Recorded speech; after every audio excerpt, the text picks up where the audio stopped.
हरि गोपी जनवल्लभ गिरिवरधारी जय राधा माधव कुंज विहारी गोपी जनवल्लभ जय राधा माधव कुंज विहारी गोपी जनवल्लभ गिरिवरधारी जय राधा माधव कुंज गोपी जनवल्लभ यशोदानंदन व्रज जनरंजन यमुना तीरावनचारी यशोदानंदन व्रज जनरंजन यमुना तीरावनचारी जय राधा माधव कुंज विहारी गोपी जनवल्लभ गिरिवरधारी जय राधा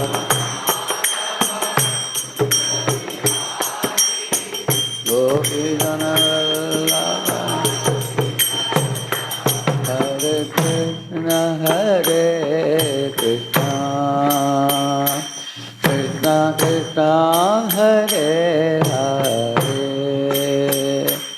हरे राम राम राम हरे हरे कृष्ण हरे Krishna Krishna Hare Hare Hare Ram Ram Ram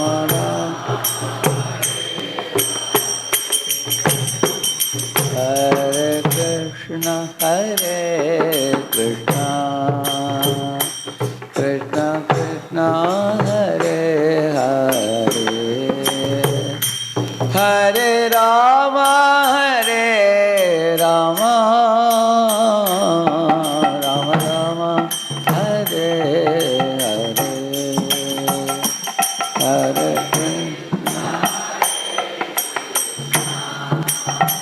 Krishna Hare Hare Ram Ram Ram Hare Hare Krishna Krishna Krishna Hare Hare Hare Ram Ram Ram Ram Hare Hare Hare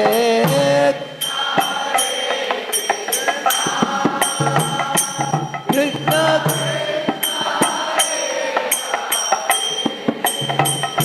Hare Ram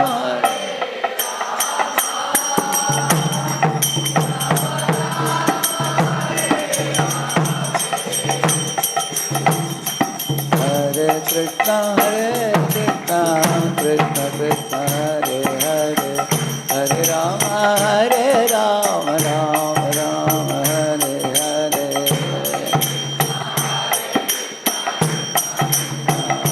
Hare Hare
Hare Ram, Ram Ram, Hare Hare.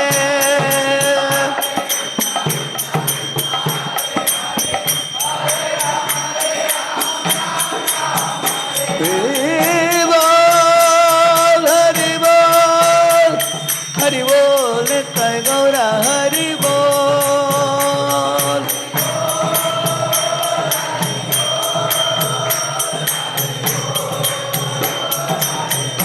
Jaya Jaya Prabhupada, Prabhupada, Prabhupada, Jaya Srila Prabhupada.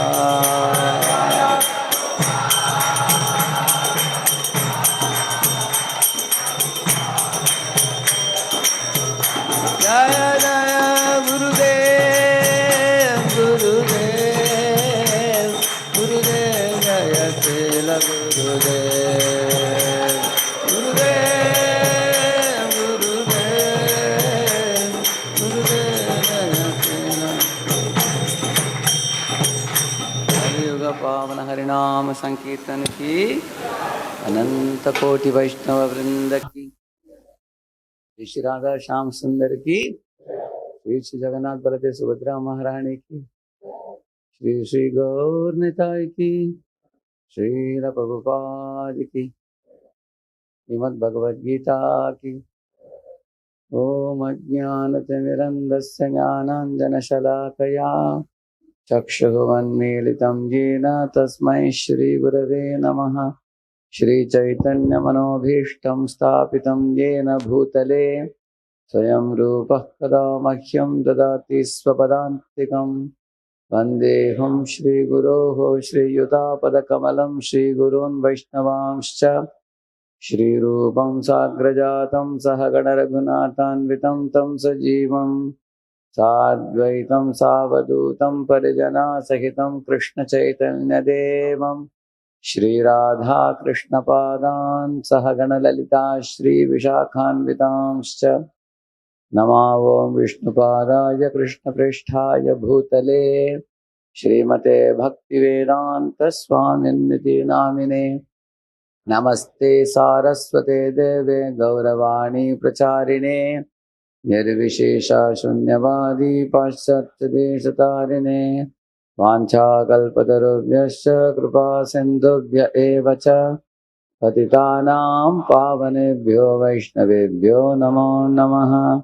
जय श्री कृष्ण चैतन्य प्रभु नित्यानंद श्री अद्वैत गदाधर श्रीवासादि गौर भक्त वृंद। हरे कृष्णा कृष्णा कृष्णा हरे हरे, हरे राम राम राम हरे हरे।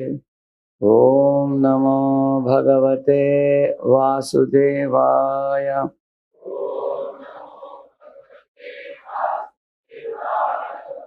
ओम नमो भगवते वासुदेवाय।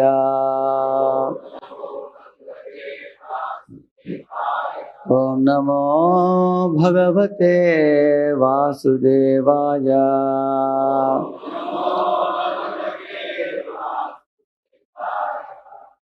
तो चारों श्लोकों को साथ में हम लोग एक एक लोग बोलते जाएंगे। अभी चतुश्लोकी के चारों श्लोकों को सब लोग पीछे दोहराइए। अहम सर्वस्य प्रभवो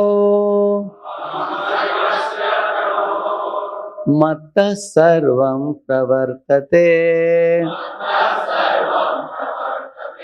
इति मत्वा भजन्ते मां बुधा भाव समन्विताः। इस श्लोक में भगवान बता रहे हैं कि मैं ही आध्यात्मिक और भौतिक जगतों का स्रोत हूँ और सब चीज मेरे से ही उत्पन्न होते हैं। और जो बुद्धिमान लोग इस विषय को जानते हैं वो मेरे प्रेमा भक्ति में लग जाते हैं और मेरी पूजा आराधना करते हैं हृदय पूर्वक। मच्चित्ता मद्गत प्राणा बोधयन्तः परस्परं कथयन्तश्च मां नित्यं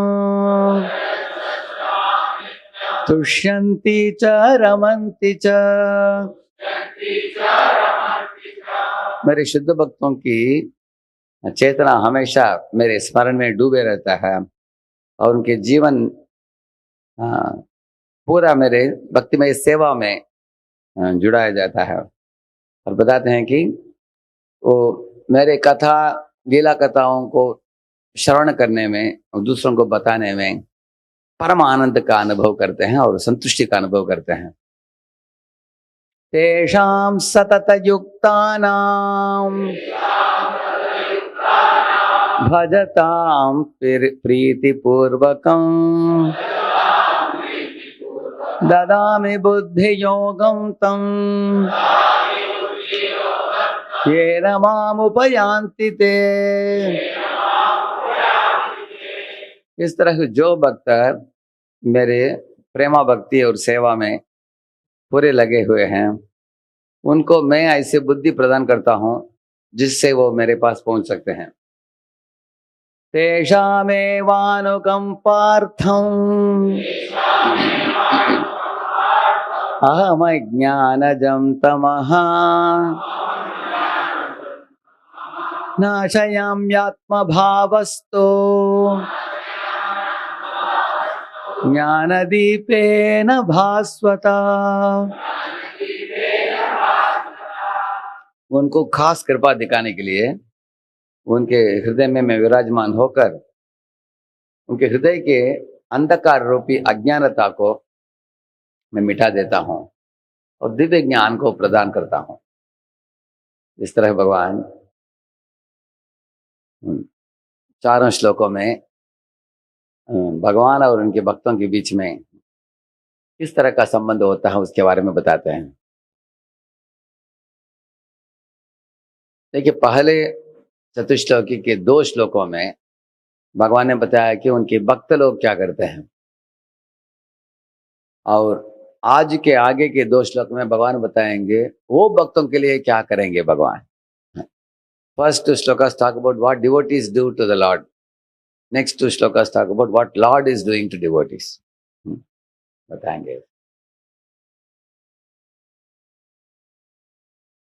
इधर बलदेव देवभूषण ने एक प्रश्न पूछा है कि भगवान आप तो असीमित मात्रा में आपके पास आपके नाम रूप गुण लीला का सीमा ही नहीं है, तो सिर्फ एक गुरु के आश्रय लेकर एक तुच्छ जीव आपको कैसे समझ सकता है, ऐसे वो कोई पूछ सकता है प्रश्न।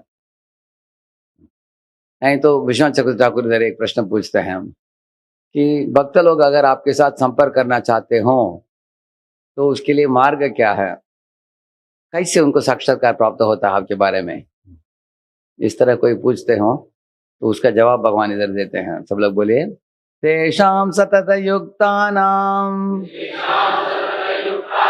भजतां प्रीतिपूर्वकं ददामि बुद्धियोगं तं येन मामुपयान्ति ते।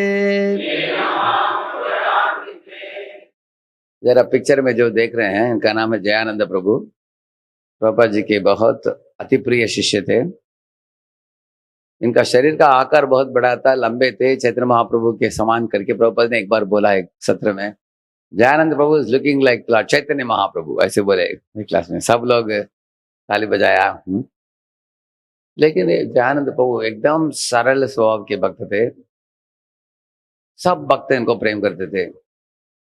एक इस्कॉन मंदिर में प्रभुपाद जी ने इनको अध्यक्ष बनाया, लेकिन थे ये अध्यक्ष, लेकिन और एक भक्त को उस पदवी में बिठाकर ये जयानंद प्रभु टैक्सी चलाने लगे, क्योंकि मंदिर को चलाने के लिए पैसा नहीं था। वो टैक्सी चलाकर पैसा लेके आकर मंदिर को चलाते थे और अध्यक्ष का पदवी किसी और दूसरे भक्त को दे दिया उन्होंने ऐसे। एक दिन जयानंद प्रभु और उनके साथ मंदिर के कुछ भक्त लोग हरिनाम संकीर्तन करते हुए सड़क में साइड वॉक में चल रहे थे। तो एक दुकानदार बड़े ईर्ष्यालु था, भक्तों को घृणा करता था। वो उसके दुकान में अंडे बेचते थे, तो अंडों को रखने के लिए गरम गरम पानी होता था, उसके ऊपर अंडे रखते थे। देखा हरिनाम संकीर्तन का आवाज सुना तुरंत अंडों को निकालकर, पानी को निकालकर तैयार रहा हो। भक्त लोग आते ही जो साइड वॉक में ऐसे पानी को डालने लगा, गर्म पानी। तो गर्म पानी जब भक्तों के पाँव को स्पर्श किया, भक्त लोग कूद पड़े हाय हाय चलाते हुए। तो जयानंद प्रभु उस दुकानदार की ओर मुड़कर बोला कि thank you for cleaning the side walk, ऐसे बोला उन्होंने। आपने साइड वॉक को सफाई किया, बहुत अच्छी बात है, अच्छी सेवा है आपकी, ऐसे बोला उन्होंने। तो ऐसे जयानंद प्रभु बहुत महान भक्त थे। और प्रभुपाद जी ने उनको एक सेवा दी थी, रथ यात्रा में रथों को बनाने के भी, जब देख रहे हैं पिक्चर में रथ बनाते थे इस तरह। तो अनेक भक्तों को उन्होंने प्रेरणा दी है। एक दिन ऐसे रथ बनाते समय अ, अ, नीचे, रथ के नीचे थे, रथ बना रहे थे, कोई लड़का ऐसे ही जा रहा था, गुजर रहा था, उसको उन्होंने बुलाया थोड़ा मदद करो मुझे। उधर उन्होंने बोर्ड लिखा था, किसी को भी रथ बनाने में मदद देना हो तो आप आकर जुड़ सकते हैं इस प्रोजेक्ट में। ये ब्रह्मांड के स्वामी जगन्नाथ, उनके लिए इधर रथ बन रहा है। Here is the car that is being made for the Lord of the universe, ऐसे लिखते थे वो। जिनको आना है तो लोग पूछे जाए, अच्छा सारे ब्रह्मांड के राजा कौन है, वो लोग पूछते थे, आओ इधर बताएंगे जगन्नाथ। ऐसे बोलकर उनको सेवा में जुड़ते थे वो। तो एक लड़का आया, उसको किला पकड़ने के लिए बोला, पकड़ा उसने, इन्होंने मारा, ऐसे उनको सिखाया कैसे किला मारना है। तो पूरा लाइन मारा वो, उसके बाद उनके पैकेट दे दिया उसके हाथ में, बोला कि मुझे और भी हेल्प कर सकते हो तो अच्छा होगा, उनको अप्रिशिएट किया बहुत। तो करते गया वो लड़का। दोपहर के टाइम प्रभु जी ने अपने रूम का चाबी दिया उनको, बोला कि चलो तुम्हारे लिए एक खास भेंट देना चाहता हूँ। तो कमरे में गया वो लड़का, तो चाबी से खोलकर अंदर देखा, टेबल के ऊपर बहुत बड़ा एक मोटा आम था, अल्फांसा आम है।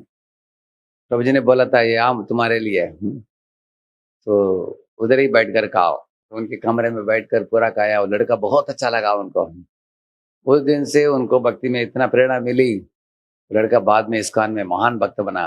वो कौन है? इस वाले जयप्रकाश स्वामी महाराज की, वही लड़का जयप्रकाश स्वामी बने, महाराज बने बाद में। इस वाले जयप्रकाश स्वामी महाराज ने खुद बोला है इस लीला को, एक वीडियो में आप देख सकते हैं, यूट्यूब में है वो।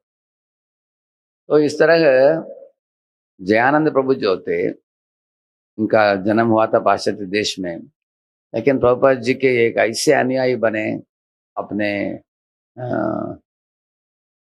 उनके पास अ, उनके हृदय में ऐसे प्रभुपाद जी के लिए अटूट विश्वास थी, उनके आदेशों को लेकर अनेक रथ बनाया उन्होंने। प्रभुपाद जी ने बोला था कि जिधर भी रथ यात्रा होता है उनका फोटो लगा दो उसमें, दयानंद प्रभु का, ऐसे बोला प्रभुपाद जी ने।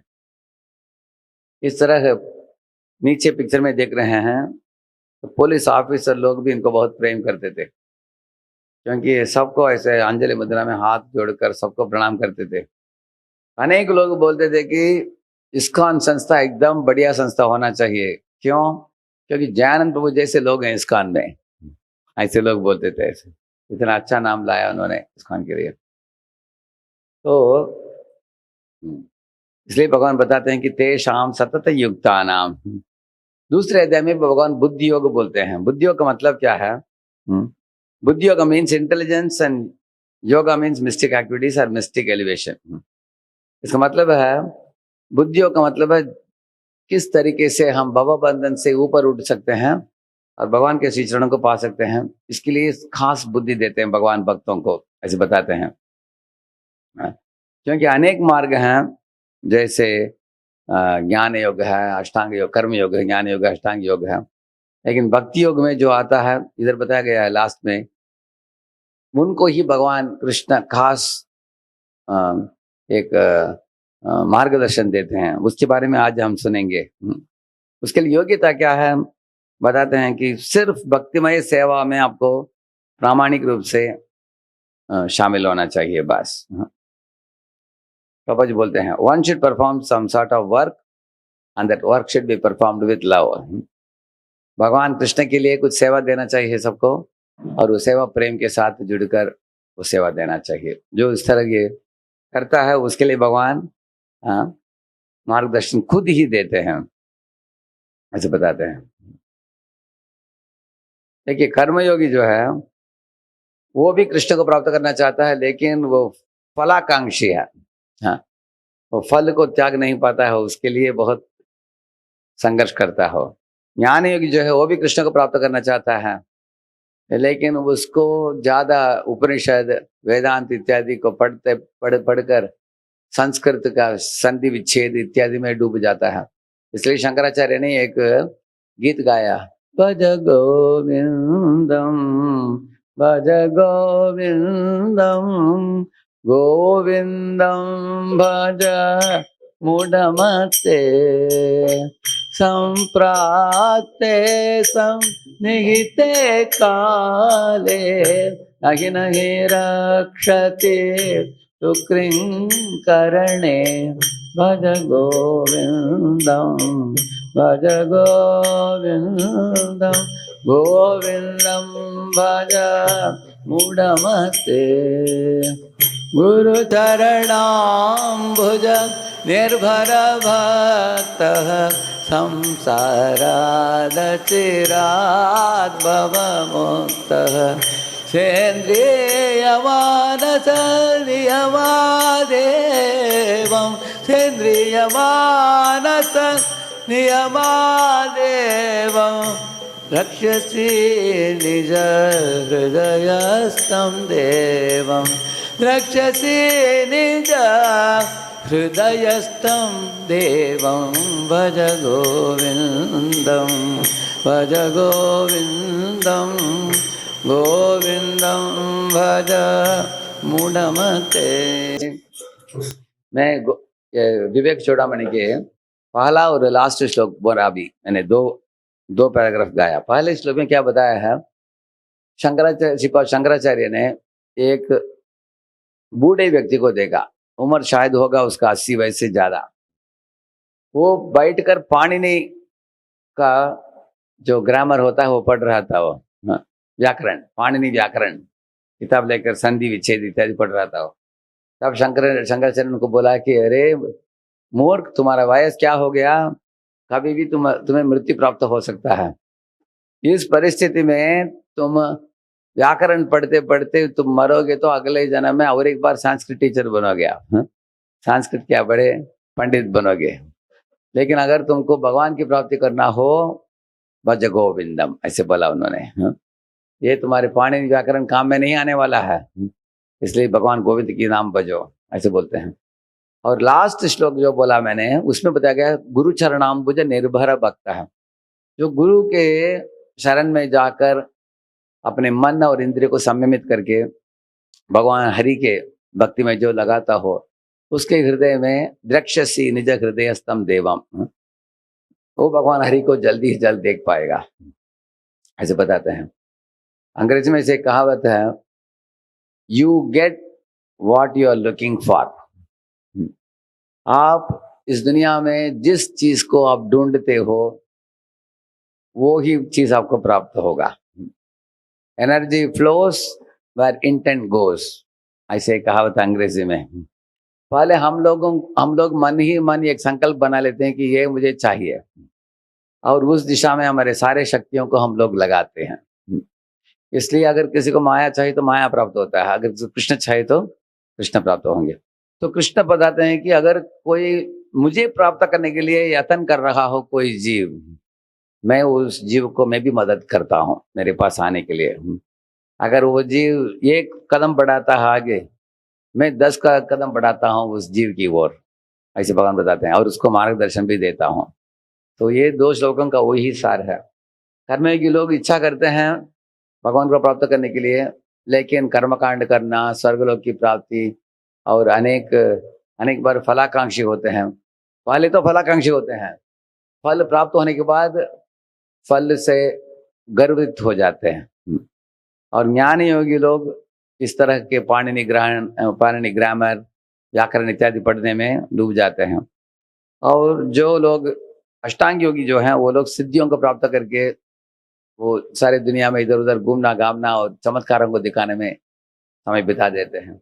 लेकिन भक्त जो होता है वो भगवान कृष्ण को केंद्र बिंदु बनाकर सदा उनका चिंतन करते करते नवविधा भक्ति में जुड़ता है। भगवान की कथा का श्रवण करना, कीर्तन करना, स्मरण करना, अर्चन करना इत्यादि। तो उसको भगवान बताते हैं कि वो खुद मदद करते हैं। तो हमें क्या करना चाहिए? 2 चीज बताया गया है, भक्तों के संग में रहना और एक अधिकृत वैष्णव गुरु की आश्रय लेना। ये 2 चीज बताया है इधर, इतना ही करना है। इधर आप जो पिक्चर में देख रहे हैं ये श्रीरंगम है। भगवान श्री चैतन्य महाप्रभु उधर एक ब्राह्मण को मिला उन्होंने, उनकी आंखों से आंसू बह रहा था, जैसे आप देख रहे हैं, गीता पढ़ रहा था वो। तो महाप्रभु ने उसको पूछा, उस ब्राह्मण को, ये ब्राह्मण तुमको संस्कृत सही ढंग से पढ़ना नहीं आता, फिर भी मैं देख रहा हूँ कि तुमको प्रेमाश्रु बह रहा है तुम्हारे आंखों से, इसका कारण क्या है? क्या समझा तुमने गीता पढ़कर? वो बोला कि गीता को उठाते ही मुझे स्मरण आता है अनंत कोटि ब्रह्मांड नायक भगवान श्री कृष्ण वासुदेव, वो अपने ही प्रिय भक्त अर्जुन के सारथी बनकर सेवा दे रहे हैं। इसके बारे में सोच सोच कर मुझे रोना आ रहा है, ऐसे बोला उन्होंने। तब चैतन्य महाप्रभु आनंदित हुए, उसको आलिंगन दिया, बोला कि तुमको गीता का निष्कर्ष तुमने प्राप्त कर लिया है, तुम्हारी ऊपर भगवान की कृपा है। क्योंकि अंततोगत्वा शास्त्र सब पढ़ने का एक ही मूलभूत उद्देश्य है, वेद आप लोग जानते हैं ना। सर्वस्य चाहं हृदि सन्निविष्टो मत्तस्मृतिर्ज्ञानमपोहनं च वेदैश्च सर्वैरहमेव वेद्यो वेदांत कृत वेद विदेव चाहं। ऐसे भगवान बताते हैं, वेदैश्च सर्वैर हमें भी वेद्यो, सब वेदों को पढ़ने के बाद एक जीव मेरे श्री चरण में आश्रय लेना चाहिए। अगर करता है तो वो वेदों को समझ लिया है, नहीं तो वो नहीं समझा है, ऐसे भगवान बताते हैं। तो इधर प्रभुपाद तात्पर्य बताते हैं कि हम लोग भक्तों के संग में रहते समय क्या करना चाहिए? भक्ति में सेवा में लगना चाहिए, प्रेम से और भक्ति भाव से, ऐसे बताते हैं। एक बार हमने देखा हमारे पूना मंदिर में कुछ भक्त लोग, मंदिर के हाल ऐसे भर गया था, मंदिर के दरवाजे के बाहर जो वरांडा है उधर कुछ लोग बैठे थे, वरांडा के भी नीचे कुछ लोग रोड में बैठे थे। तो मैं आया, बोला कि आप लोग रोड में क्यों बैठे हो, आपको आइए कुछ कुर्सी देता हूँ। वो बोले नहीं नहीं प्रभु जी, सब भूमि गोपाल के हैं, कहीं भी हम बैठ सकते हैं। तो मंदिर में जब इंसान आता है उसके अंदर सद्भावना उठता है मंदिर में, और लोग अपने आप सेवा देते हैं। कोई चटाई को रोलिंग करता है, कोई सब्जी काटता है, कोई भगवान के लिए फूल लेकर आता है, कोई फल लेकर आता है, दंडवत प्रणाम करता है, सब लोग हाथ जोड़कर हरे कृष्ण बोलते हैं एक दूसरे को। तो सद्भावना स्वाभाविक रूप से मंदिर के दिव्य वातावरण में जग जाता है ऐसे। लेकिन ये शुरुआत बहुत अच्छा है, लेकिन ऐसे भक्त को भगवान की भक्ति में इस तरह के कुछ सुकृति के साथ भक्ति चालू होता है। लेकिन भक्तों के संग में इतना ही नहीं, लेकिन खास करके ऐसे भक्तों के संग में श्रवण करना चाहिए। श्रवण महत्वपूर्ण है। पहले एक इंसान आकर मंदिर में डोनेशन देकर चला जाता है, उसके बाद आकर बोलता है कि मुझे खास भगवान के ड्रेस के लिए कपड़ा देने की इच्छा है, नहीं तो भगवान के मंदिर के लिए कुछ गाड़ी देने की इच्छा है, ऐसे कुछ भगवान के लिए अपने लक्ष्मी को सेवा में लगाता है। उसके बाद खुद भी उसके अंदर सेवा करने की इच्छा पैदा होता है। वो सोचता है कि मैं प्रसाद परोसूं भक्तों को, नहीं तो मैं झाड़ू मारूं, जैसे प्रताप रुद्राजा ने झाड़ू मारा था भगवान के लिए।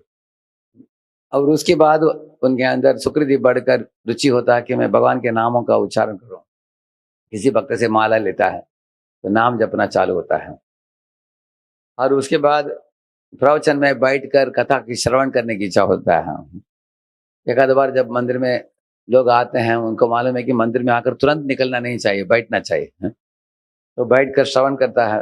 अभी श्रवण करते करते उसके हृदय में भगवान के लिए रुचि जग जाता है। जैसे जो दासी पुत्र नारद बना सिर्फ श्रवण करके, तत्रान्वघं कृष्ण कथा प्रगायताम अनुग्रहेणा शृणवं मनोहरा ता श्रद्धयामेनु पदं विशृण्वतः प्रियश्रवस्यंगममाभवत् रुचि। हे व्यास, ऐसे नारद बता रहे हैं, हे व्यास देव, मैं जब एक दासी का पुत्र बना था पूर्व जन्म में, तब मेरी माँ ने भक्ति वेदांतों के साथ मेरा परिचय कराया एक ब्राह्मण के गुरुकुल में। मैं रोज जाकर उनको प्रसाद परोसने के लिए जाता था। वो लोग खाने के बाद प्लेट लेके आकर धोता था मैं। और मेरी माँ की प्रेरणा से एक दिन वो उन भक्ति वेदांतों के उच्चिष्ट को खाया। उस उच्चिष्ट को खाकर मेरे चित्त के अंदर जो भी कलमश पड़ा था सब मिट गया और भगवान की कथा के लिए रुचि जग गई। तब मैं उनके पास जाकर विनती किया कि ब्राह्मणों, मैं एक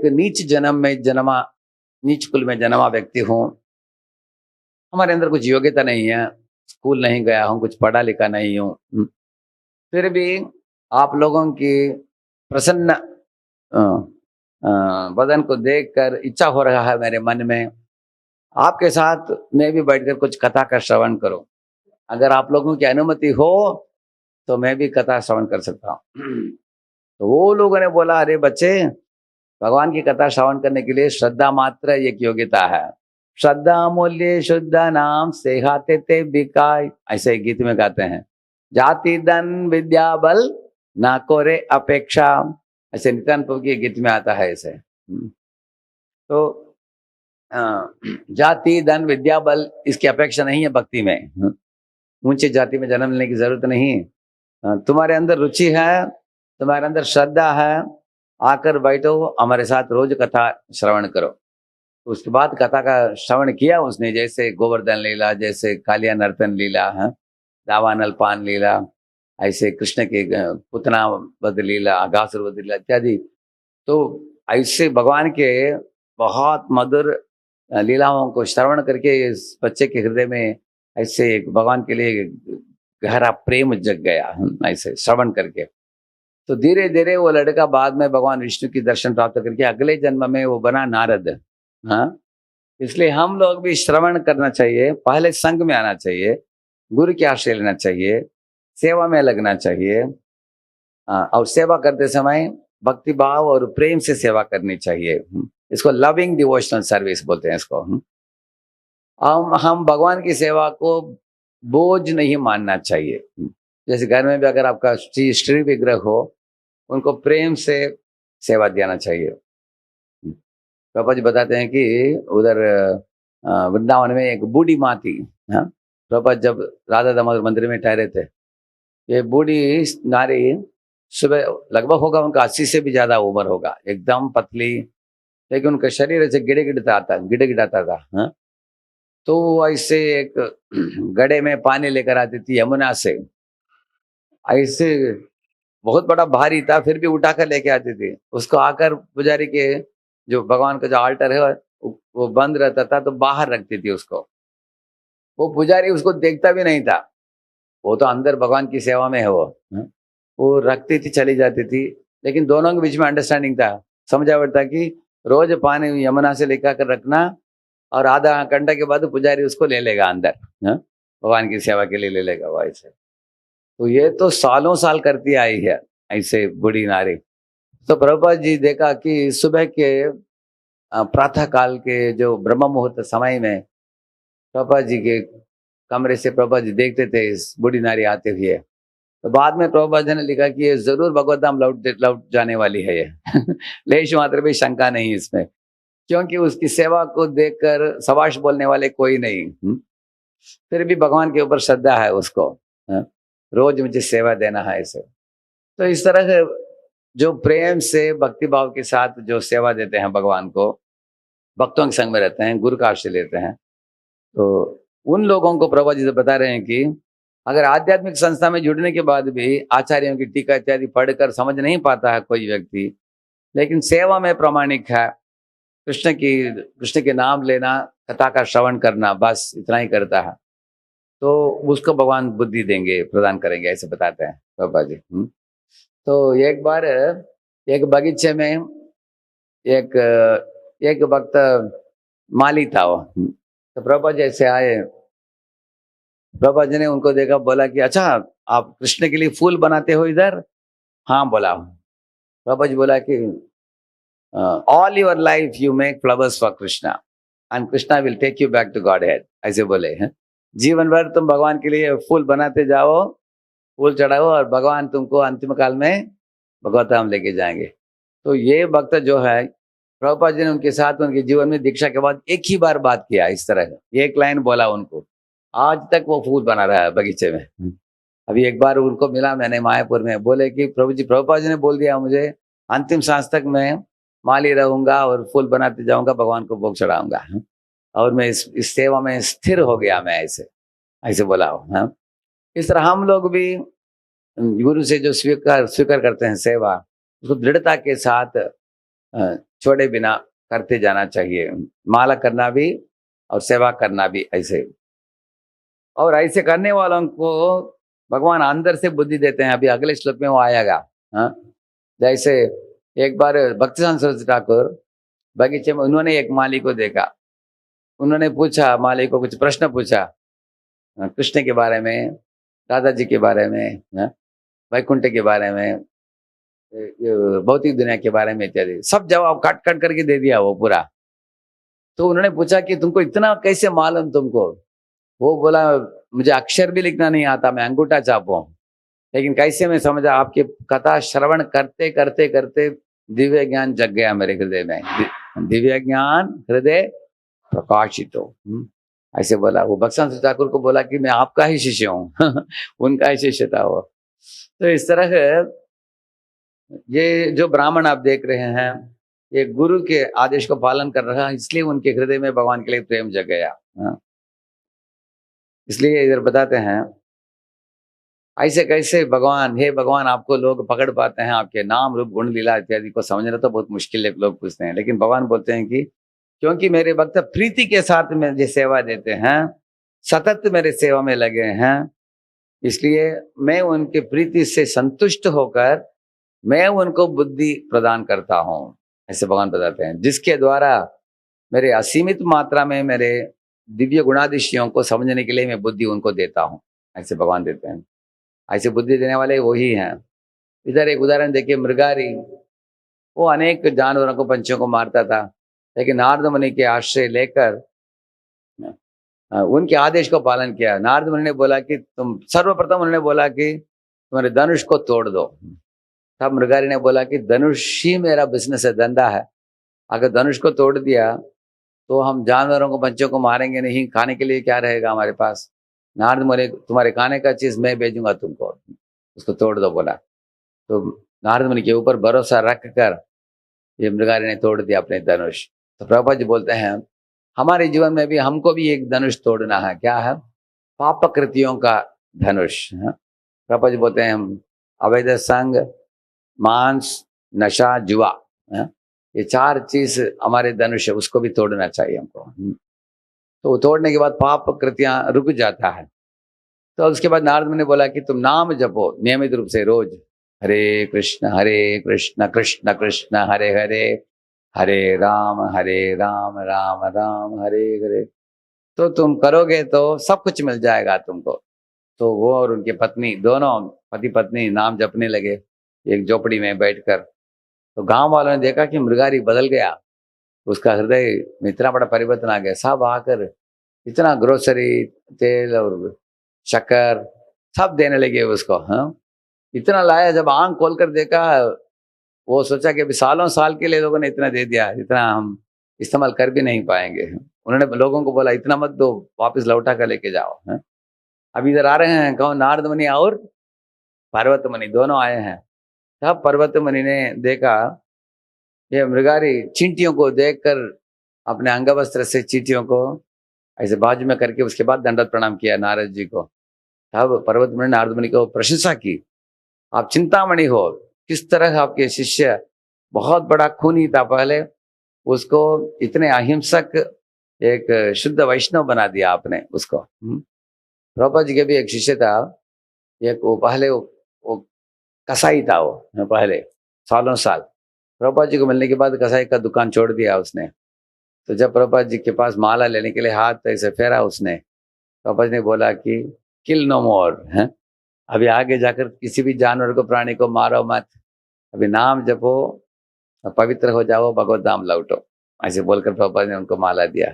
तो मृगारी को उद्धार किया नारद मुनि, और प्रभुपाद जी ने ऐसे अनेक लोगों को भी उद्धार की। भगवान के नामों को देकर। इधर देखिए 5 वयस का बालक ध्रुव उनकी माँ की बात मानकर जंगल गया, नारद मुनि की बात मानकर ओम नमो भगवते वासुदेवाय ये जपा और विष्णु को प्राप्ति कर लिया 5 वयस में। इसको पढ़ना लिखना कुछ नहीं आता था, गुरुकुल में नहीं गया था, एक अक्षराभ्यास भी नहीं हुआ था इसको। ऐसे ही सीधा पहुंच गया जंगल में, बहुत कम वयस में। लेकिन माँ की बात मानकर, नारद मुनि की बात मानकर तपस्या करके विष्णु की दर्शन प्राप्त किया। विष्णु ने उनको ज्ञान प्रदान किया। कैसे? विष्णु ने सोचा कि मेरे पास शंख है, शंख को मैं खुद बजा सकता हूँ, उससे भी दिव्यता फैलता है।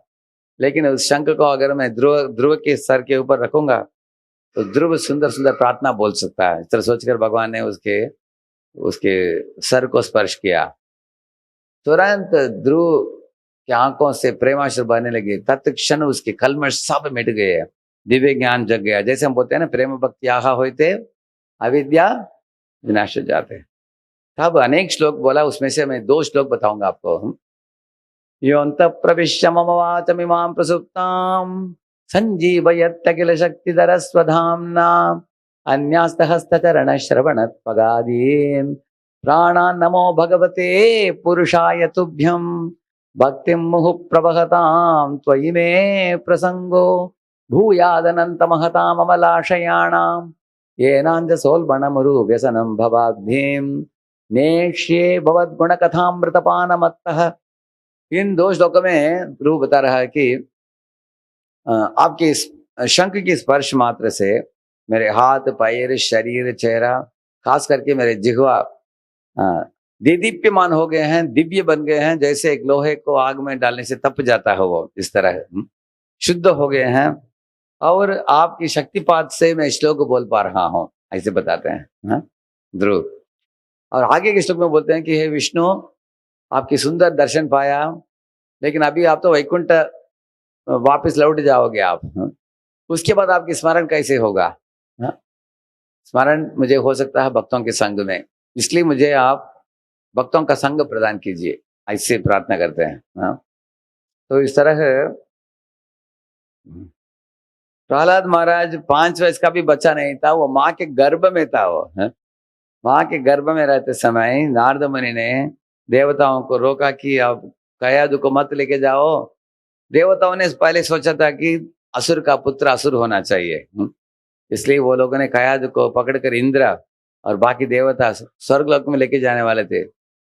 वो लोगों ने सोचा कि अबॉर्शन करना गलत है, करना नहीं चाहिए, इसलिए वो जब जन्म देगी बच्चे को, पैदा होते ही बच्चे को मार देंगे, क्योंकि हिरण्यकशिपु का बेटा बड़ा असुर बन सकता है भविष्य में है। इस तरह सोच रहे थे वो लोग। लेकिन नारद मुनि थे कि हाथ ऊपर करके अनाउंसमेंट कर रहे हैं वो, हे देवताओं, आप इस बच्चे को मार नहीं पाओगे क्योंकि महाभागवत भक्त है। तो उनके गर्भ में महाभागवत भक्त अवतरित होने वाला है, आप मार नहीं सकते हो इसको। अगर कुछ तकलीफ दोगे तो तुम्हारे ऊपर बड़ा अपराध कलंक लग जाएगा आपको। सुनते ही इंद्र और बाकी देवता प्रदक्षिणा करके उधर से दंडवत करके निकल गए। देखिए आजकल के डॉक्टर लोग आपको बता सकते हैं कि माँ के गर्भ में लड़का है लड़की है, करेक्ट है ना? लेकिन नारद बता सकते थे कि महाभागवत भक्त है, वो कर्मी होगा, वो जान सकते थे। वो आज कोई बता सकता है? लेकिन नारद मुनि बता पाए ऐसे। तो उसके बाद वो लोग जाने के बाद नारद मुनि उपदेश दे रहे हैं। आप राइट साइड पिक्चर में आप देख रहे हैं, है प्रहलाद अंदर गुरु को देख भी नहीं पाया आंखों से, सिर्फ वो श्रवण कर रहा है वो गुरु से बहुत अच्छी तरीके से। उसको जन्म होते ही वो महाभागवत भक्त बनकर निकला। इसका मतलब क्या है कि एक भक्त के अंदर किसी भी तरह का योग्यता की जरूरत नहीं है, जब तक वो प्रामाणिक है, गुरु का आश्रय लिया है, गुरु की बातों को मानकर अपने जीवन में उसको लागू करता है, वैष्णव के समूह में रहता है और प्रेम से सेवा करता है, बस। तो देखिए बाद में ऐसे प्रहलाद बना, अपने सब मित्रों को प्रचार कर रहा है। मित्रों ने पूछा, हे प्रहलाद, तुम तो राजकुमार हो, तुम तो राजमहल को छोड़कर शायद बाहर कभी गए नहीं होंगे, ऐसे कैसे तुम इतने बड़े बड़े दिव्य ज्ञान बता रहे हो, कैसे किधर से तुमको प्राप्त हुआ? तब बताता है प्रहलाद, कि नारद मुनि जब मैं माँ के गर्भ में था तब मुझे शिक्षा दिया उन्होंने। उसके बाद नाच रहा है सब भक्तों के साथ। प्रहलाद कितना बुद्धिमान देखिए, शंडामरक ने उनको पूछा कि प्रहलाद, तुम पिताजी के पास जाकर विष्णु के बारे में बोलते हो और हमको बदनाम होता है, बताओ ये सब चीज किसने तुमको सिखाया? जवाब क्या दिया? वो बोला कि नैसर्गिक रूप में मेरे अंदर भक्ति जग गया, किसी ने सिखाया नहीं, अपने आप स्वाभाविक रूप से भक्ति जग गया मेरे हृदय में। ऐसे झूठ बोल दिया प्रहलाद ने। किसको बोला है? शंडामरक को। लेकिन उनके मित्रों ने जब पूछा तुमको कैसी भक्ति पैदा हो तुम्हारे अंदर, तब किसका नाम लिया? कितना बुद्धिमान है देखिए प्रहलाद। क्योंकि शंडामरक को नारद का नाम बोलेगा तो उनको मालूम है कि उनके पिताजी हिरण्यकशिपु नारद को पकड़कर उनको सताएंगे, इसलिए उनको नाम नहीं बोला उनका। लेकिन इधर अपने मित्रों को देखा कि सब भक्त बन गए हैं, सब नाचने के लिए तैयार हैं हरि कीर्तन में, तो उनको सत्यवाद बोल दिया। तो इसके लिए बुद्धि कौन देता है उनको? भगवान ही देते हैं। तेषामेवानुकंपार्थम्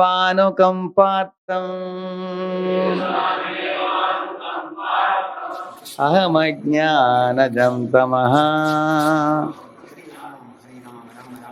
नाशयाम्यात्मभावस्तो ज्ञानदीपेन भास्वता।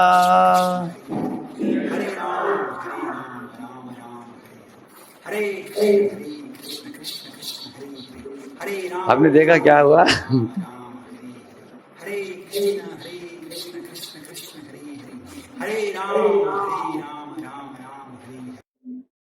देखिए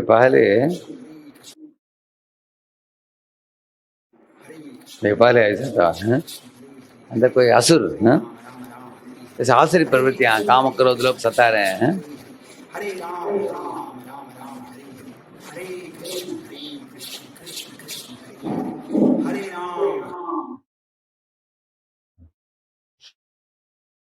तो ये जो खास लोग है क्या है? तेषाम एव अनुकंपार्थम। भगवान बोलते हैं कि ऐसे भक्तों को मैं अनुकंपा दिखाता हूँ और अज्ञान को मैं मिटा देता हूँ, अंधकार रूपी अज्ञानता को मैं मिटा देता हूँ उनके हृदय में। इधर एक शब्द देखिए, नाशयामी आत्म भावस्तो।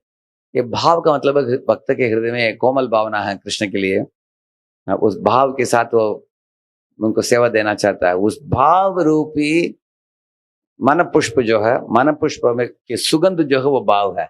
मन को पुष्प से और भक्त के भाव को सुगंध से और शहद से तुलना करते हैं, और भगवान को एक मधुमक्खी से तुलना किया गया। तो भगवान ऐसे मधुमक्खी हैं जो अपने भक्तों के मन में सुगंध और शहद का जो भावना है भगवान की ओर, उस भावना के ऊपर बैठकर उसको चूसते हैं। उनको जब आनंद प्राप्त करते हैं भगवान, तब ज्ञान दीपेन भास्वता, ज्ञान दीप को जला देते हैं उनके हृदय में और अंधकार को मिटा देते हैं, ऐसे बताते हैं।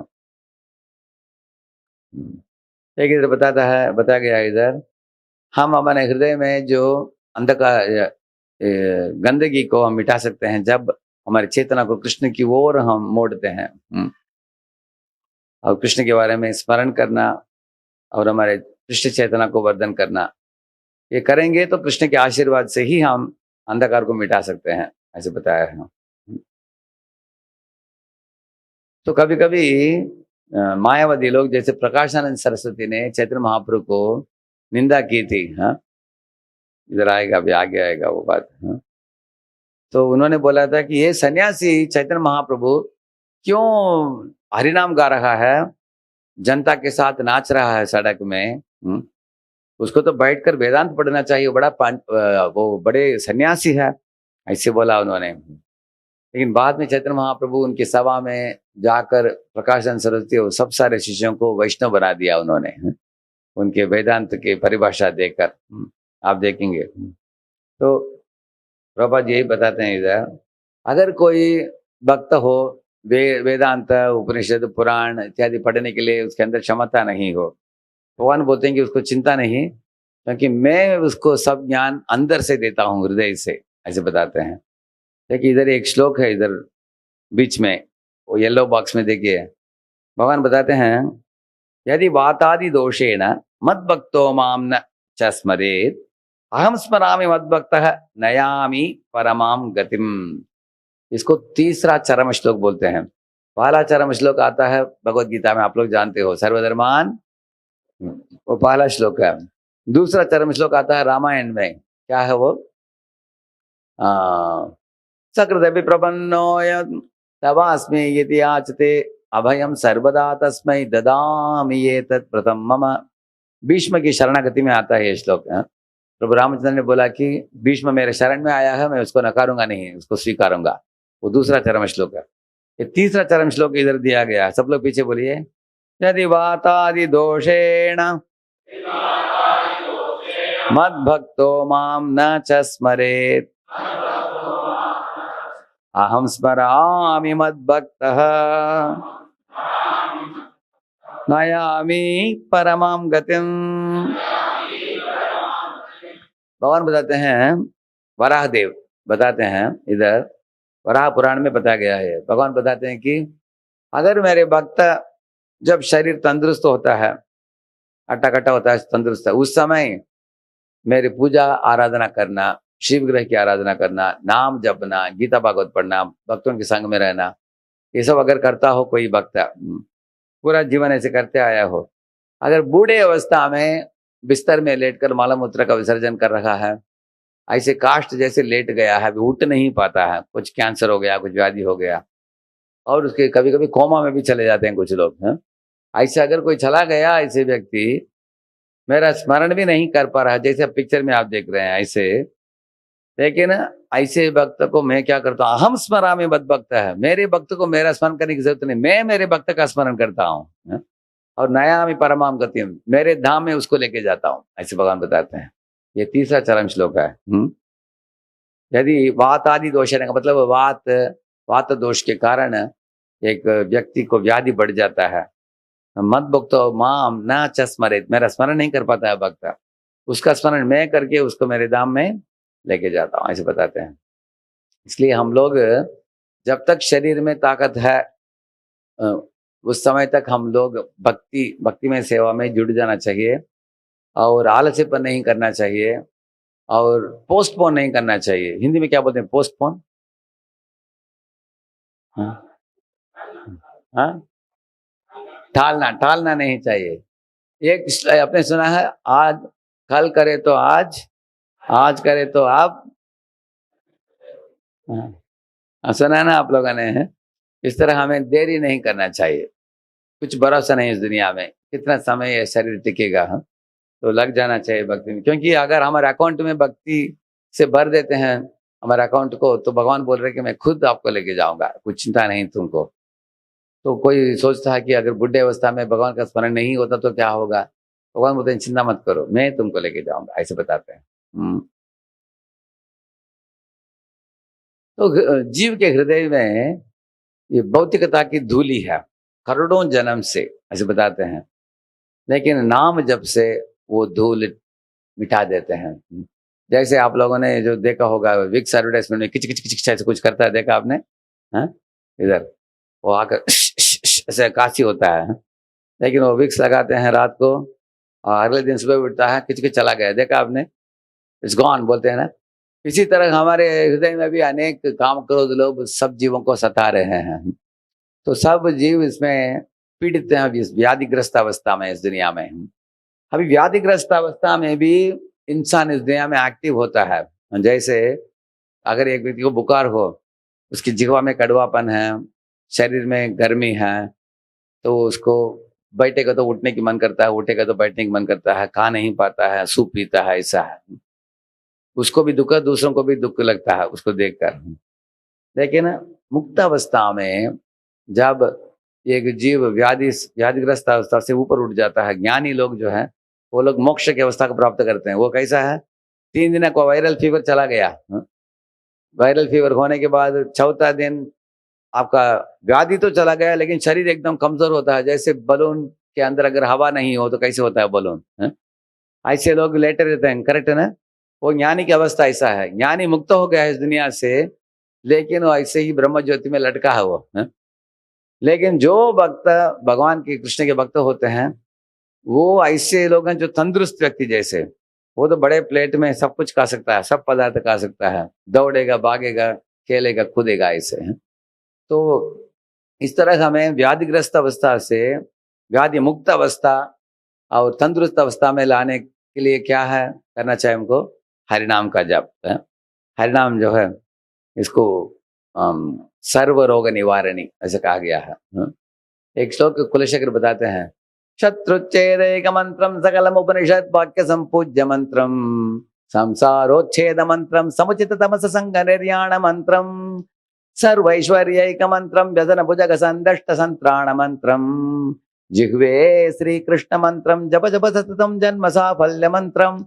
वो बताते हैं कि ये षड शत्रु जो होते हैं, काम क्रोध मद लोभ मोह मत्सर्य, उन शत्रुओं को मार देता है हरे कृष्ण मंत्र। शत्रु छेद एक मंत्र, और सब उपनिषदों में इस मंत्र की गुणगान हुआ है ऐसे बताते हैं। और ये संसार में जिधर हम लोग डूब रहे हैं समुद्र में, इस समुद्र से हमको ऊपर उठा देता है, जड़ से निकाल देता है सांसारिक समस्याओं को, और समस्या से ऊपर उठाता है हमको। संसार छेद मंत्र समुचित तमस संग निराण मंत्र बताते हैं कि अंधकार को मिटा देता है हृदय से। और षडेश्वरी पूर्ण है मंत्र, कृष्ण और मंत्र में फर्क नहीं है ऐसे बताते हैं। और बताते हैं, हे जिह्वे, हे मेरे जिह्वा, इस मंत्र को जपने के लिए तुम हिचकिचाओ मत, आलसीपन मत करो। जप जप सततम बोलते हैं, हमेशा नाम जपो। हरे कृष्ण कृष्ण कृष्ण हरे हरे, हरे राम राम राम। इधर देखिए माता जी जप कर रही है, तो जप करते करते देखिए कृष्ण के हाथ उनको बुला रहे हैं, करेक्ट है ना? तो आध्यात्मिक रूप से कृष्ण के धाम में पहुंच रही है नाम जप कर। देखिए यही बताया मैंने, प्रकाशानंद सरस्वती और उनके सब शिष्यों को चैतन्य महाप्रभु ने भक्ति में जोड़ दिया प्रचार करके उनको। ये पहले मैंने पॉइंट बताया था आपको, अगर किसी के पास बहुत बड़ा शिक्षा नहीं हो, संस्कृत भाषा की ज्ञान नहीं हो, जैसे छोटी बच्ची देखिए कृष्ण को सजाया है उसने, तो प्रेम से सेवा की है, तो बच्चों के अंदर कभी कभी बहुत ऐसे अच्छी भावना है। इसी तरह हमारे अंदर भी सही भावना प्रेम होना चाहिए, जिसके साथ हम सेवा देनी चाहिए। इधर देखिए प्रभुपाद जी बताते हैं, भगवान को समझने की तरीका क्या है। जितना भी मनोधर्म के द्वारा तुम करोड़ों साल भगवान को ढूंढो तुम प्राप्त नहीं करोगे। लेकिन जो भगवान को प्रेम से सेवा देता है उनको ही भगवान समझ में आते हैं ऐसे बताते हैं। ये शुद्धदेव है, शुद्धदेव बहुलाश्व दोनों ने भगवान कृष्ण को एक बार अपने मिथिला में अपने यहाँ बुलाया। शुद्धदेव था एक गरीब ब्राह्मण, और बहुलाश्वते बड़े राजा, मिथिला के राजा थे वो। कृष्ण ने दोनों के स्वागत को स्वीकार लिया। तो पहले गए वो राजा के महल में गए, तो राजा के महल में उनके पास अनेक नारियां नाच रही थी, बैंड बज रहा था, अनेक लोग गा रहे थे, कलर फेंक रहे थे, और अच्छा रंगोली बनाया था। भगवान को बैठने के लिए अच्छी मुलायम सोफा इत्यादि तैयारी की थी, बहुत बड़े व्यंजन बनाया था उन्होंने प्रसाद के लिए। तो भगवान को और सब ऋषि मुनियों को उन्होंने परोसा, भगवान खुश हो गए, तो उनको भी आशीर्वाद दिया। तो भगवान अपने आप को दो रूप में विस्तरित किया। एक रूप गया इनके पास, बहुलाश्व के पास, दूसरा इधर आप देख रहे हैं जब शुद्धदेव ब्राह्मण की घर की ओर जा रहे थे, भगवान व्यासदेव, सुखदेव गोस्वामी, नारद सब लोग जा रहे हैं, बड़े बड़े ऋषि मुनि भगवान के साथ। तब शुद्धदेव झोपड़ी के बाहर आकर अपने हाथ में अपने अंगवस्त्र को लेकर उसको ऐसे गोल गोल घुमाते हुए नाचने लगा, क्योंकि इसको दूसरों को नाचने के लिए लगाने के लिए कोई नहीं था इसके पास, गरीब था ये, खुद ही नाच रहा था वो। भगवान प्रसन्न हुए उसके नाचना देखकर, खुश हो गए। तो झोपड़ी के अंदर सबको लेके गया, सबको चटाई दिया बैठने के लिए जमीन में, सबको कुछ फल, एकदम सरल प्रसाद जो भी दे पाया वो दिया, भगवान ने उसको भी स्वीकारा। इस तरह आप देखते हैं भगवान भक्ति भाव को स्वीकार कर एक भक्त के हृदय में इस तरह का प्रसन्नता को प्रदान करते हैं भगवान। ये दूसरा प्रतिष्ठानापुर के ब्राह्मण है दक्षिण भारत के, तो इसके पास कुछ भी नहीं था पैसा, लेकिन इच्छा बहुत था। इसके मन में इच्छा था कि मुझे सोने चांदी के बर्तन चाहिए, क्योंकि भगवान के लिए साधारण बर्तन में नहीं किया जाता है, भोग है। ऐसे उसके मन में इच्छा हुई, कौन देगा इसको सोने चांदी के। तो एक दिन एक नदी के तट में बैठ गया, बैठकर आंख बंद करके स्मरण करने लगा कि मेरे सामने सोने का चांदी का बड़े बड़े बर्तन हो और भगवान के लिए मैं भोग बनाऊंगा। अलग अलग भोग बनाने लगा। स्वीट राइस भी बनाया उसने।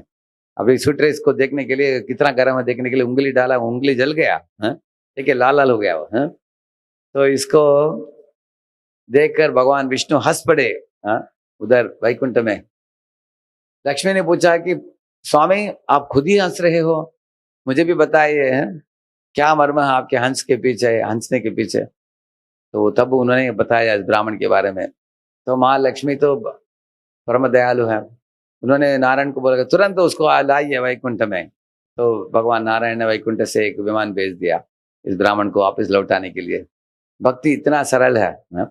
अगर कोई भगवान के संबंध में दिव्य ज्ञान को गुरु के मुखारविंदों से श्रवण करके अटूट विश्वास उसके हृदय में जग जाता हो, वो परम भाग्यशाली है। और इधर बताते हैं special mercy to the pure devotee, खास करके शुद्ध भक्तों के लिए खास भगवान दिव्य ज्ञान उनके हृदय में प्रदान करते हैं। प्रभुपाद जी इधर बताते हैं जैसे प्रभुपाद जैसे महान शुद्ध भक्तों को भगवान आसानी से प्राप्य है। ऐसे एक श्लोक आता है ना इसमें, वेदेषु दुर्लभम अदुर्लभम आत्मभक्त। वेदों को भी, वेद पढ़ने के बाद भी भगवान समझ में आए नहीं आते अनेक लोगों को। 4 वेदों को पढ़कर चतुर्वेदी बनते हैं, लेकिन आत्मभक्त जो होते हैं प्रभुपाद जी जैसे, उनके लिए समझ में आते हैं। इसके बारे में 2 शब्द बोलना चाहिए, क्योंकि भागवत में एक श्लोक आता है, आप लोग जानते हैं 12 द्वादश महाजन जानते हैं ना, कौन कौन है। धर्मम तो साक्षात भगवत प्रणीतम न वै विदुर्षयो नापि देवा न सिद्ध मुख्या असुरा मनुष्या कुतो न विद्याधर चारणादयः। इस दुनिया में धर्म जानना चाहते हो, धर्म कोई भी नहीं बता सकता, सिर्फ भगवान खुद ही देते हैं धर्म को। ऐसे बताया है। विद्याधर, किन्नर, चारण, ऋषियां, मुनिया कोई भी नहीं दे सकते धर्म। लेकिन भगवान बताते हैं, यमराज बताते हैं कि 12 लोग हैं इस दुनिया में, वो लोग भागवत धर्म को जानते हैं। कौन कौन है। स्वयंभू, नारद, शंभु, कुमार, कपिलो, मनु, प्रहलादो, जनको, भीष्मो, बलिर्वैया सखिर्वयम् 12 एते विजानीमो धर्मान् भागवतान् पठाः गुह्यम विशुद्धम दुर्बोधम यज्ञात्वा अमृतमश्नुते।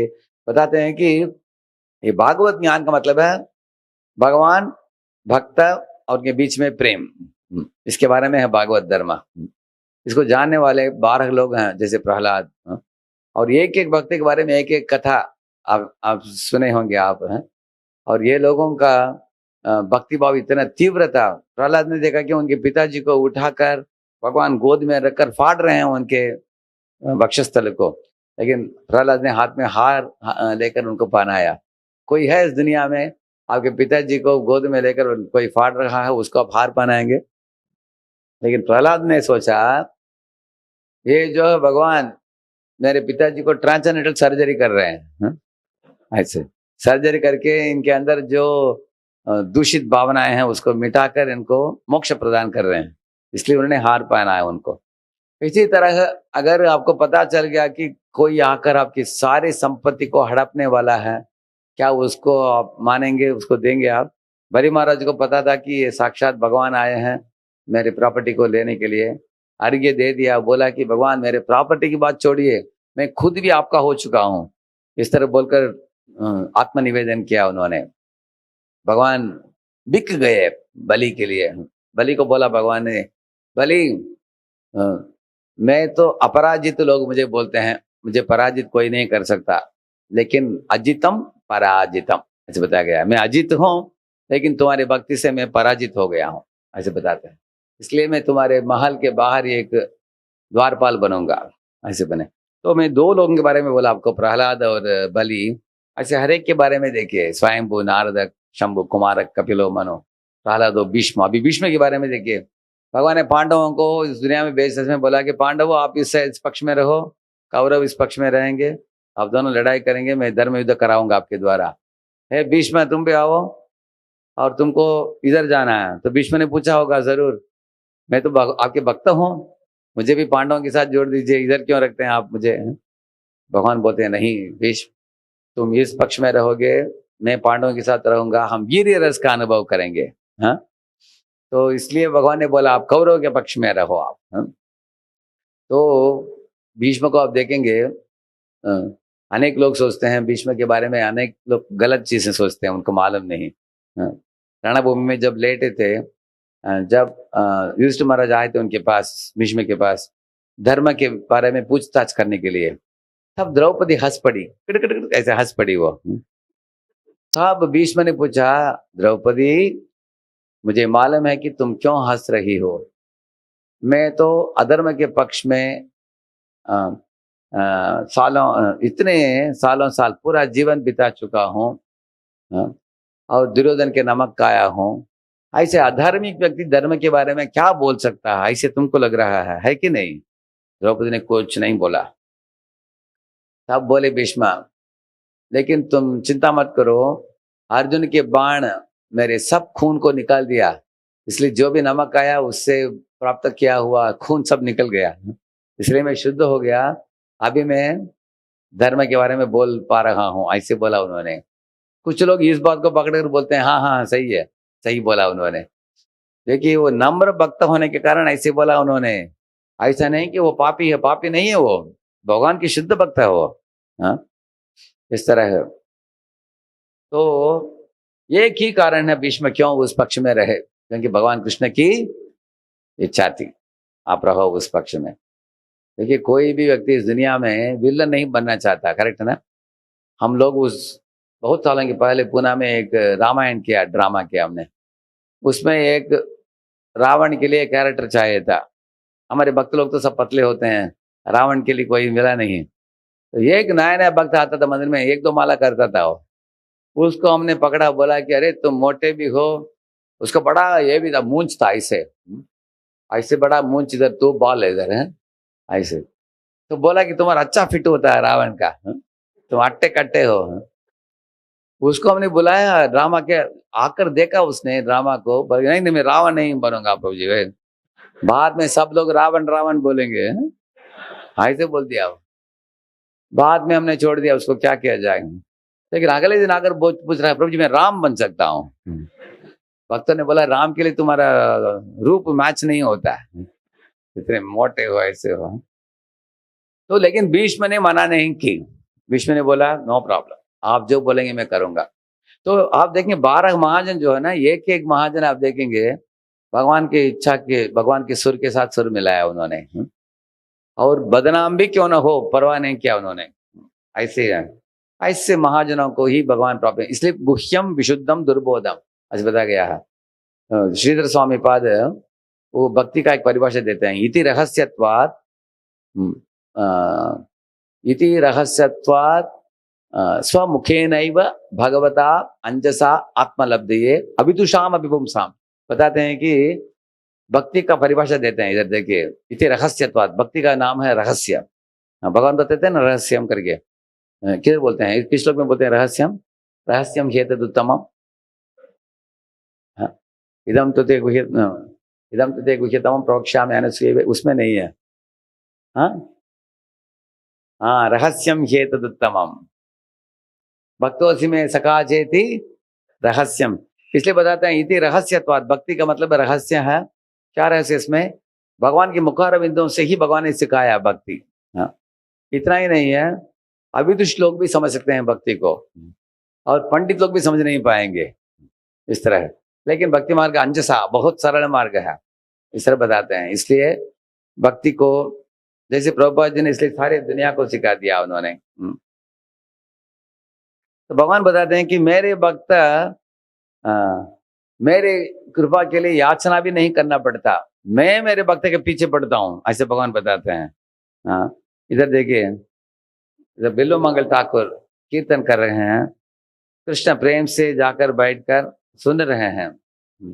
ना हम वसामि वैकुंठे योगिनां हृदयेषु वा, यत्र गायन्ति मद्भक्ताः तत्र तिष्ठामि नारद, जिधर मेरे भक्त प्रेम से मुझे पुकार रहे हैं मैं उधर चले जाता हूँ, क्योंकि मैं प्रेम के पुजारी हूँ, ऐसे बताते हैं भगवान। हाँ? देखिए ये कौन है मालूम है? एक दिन सूरदास एक मंदिर में बैठकर भजन करते करते करते रात को 12 बज गया। हाँ? कोई नहीं थे मंदिर में, अकेले थे वो।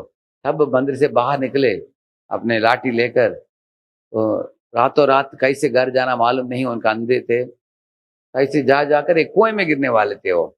उस समय कृष्ण आकर उनको बोला, गोसाई आप किधर जा रहे हो? घर का मार्ग भूल गए हो क्या? मैं लेके जाता हूँ आपको।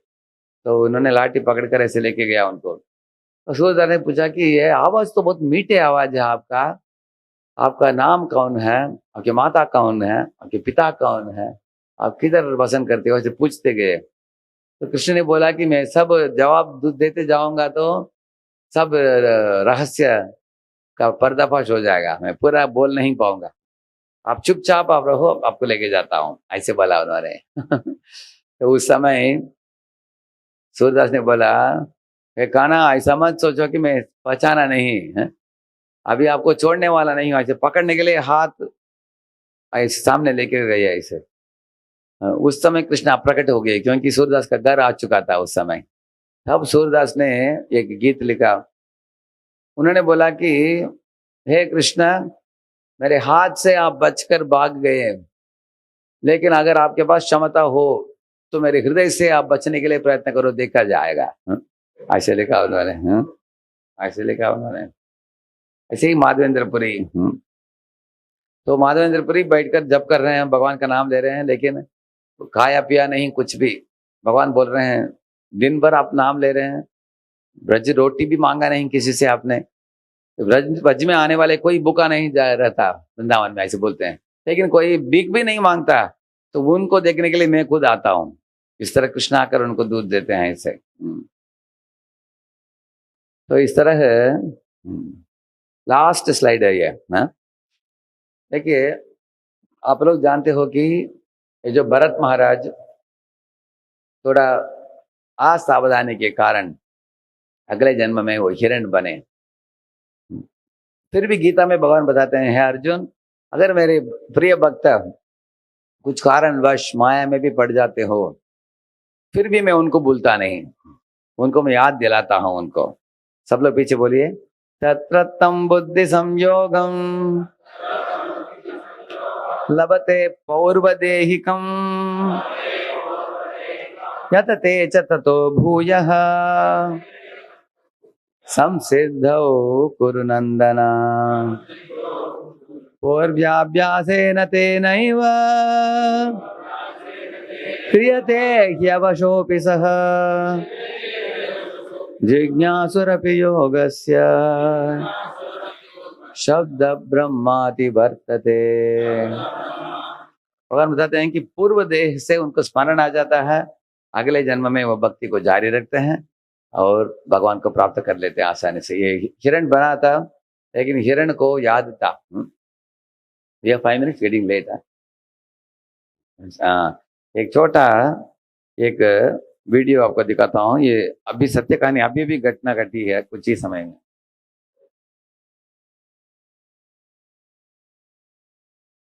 गेल्या काही दिवसांपासून संपूर्ण महाराष्ट्रात वारीसोबत चालणारं हरिण चांगलंच व्हायरल झालंय। मात्र ते हरिण स्वतःहून वारीत सामील झालं की एखादा वारकरी त्या हरणाला वारीत घेऊन आलाय, कुठपर्यंत ये मराठी में है। या हरणाचा प्रवास सुरू राहणार आहे हे जाणून घेण्यासाठी पाहूया हा स्पेशल रिपोर्ट।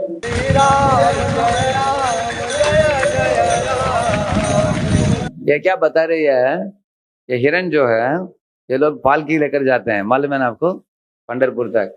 ये हिरण भी 20 किलोमीटर पैदल चला हुए भी उनके साथ, ऐसे भक्तों के साथ।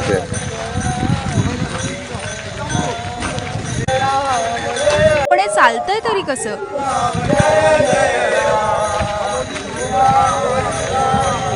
नेमकं कारण तरी काय? 2 दिवस चालला आमच्या बरोबर, आणि 2 दिवस चालल्यानंतर आमच्या सोबत राहायचं, आमच्या सोबत दिंडीमध्ये रोज चालायचं, आणि चालत असताना ये बोल रहे हैं कि ऐसे 2 दिन साथ साथ आता है हिरण। एक्चुअली किसी ने बुलाया भी नहीं उसको, किसी ने भगाया भी नहीं है, छोड़ दिया हो ऐसे आते आम्ही रहा जेव्हा हो. नामस्मरण करायचो, जर दिंडी एका जागेला थांबली तर दिंडी थांबल्यानंतर ते सुद्धा आमच्या बरोबर थांबून मुक्कामाच्या ठिकाणी एक दिवस माझ्याच कीर्तनामध्ये ते पूर्ण 1 घंटा कीर्तनामध्ये बसलं खाली. विठ्ठलाच्या भेटीची आस जशी वारकऱ्यांच्या डोळ्यात दिसते तीच आस घेऊन बुलढाण्याच्या पालखीसोबत हे सोन पिवळं हरिण चालतंय.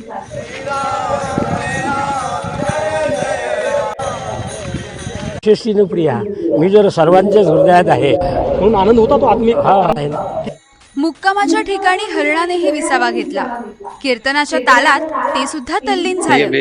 एकूणच वारकऱ्यांच्या दिनक्रमासारखाच हरिणाचाही दिनक्रम तयार झाला.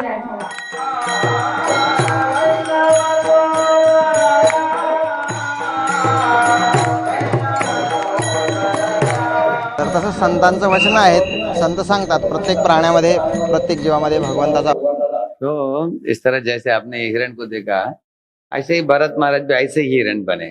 इस तरह है, हाँ? भक्तों के बीच में रहे, हाँ? और भक्ति सूखा घास खाया, पुलहाष्टम में गए कालाजार पर्वत को छोड़कर. इस तरह भक्तों के बीच में रहकर अगले जन्म में जड़ भरत बनकर भगवान के धाम चले गए वापस. तो पछताए भी उन्होंने. अहो कष्टम भ्रष्टोहम आत्मवदाम अनुपताद यद विमुक्त, ऐसे बताते हैं कि मैं पूर्व जन्म में मैं भूल के कारण इस तरह में बना. पश्चाताप भी किया उन्होंने. तो भगवान इसके लिए प्रेरणा देते हैं इस तरह, हाँ? तो इधर बताया गया उनके लिए क्या क्या लाभ मिला.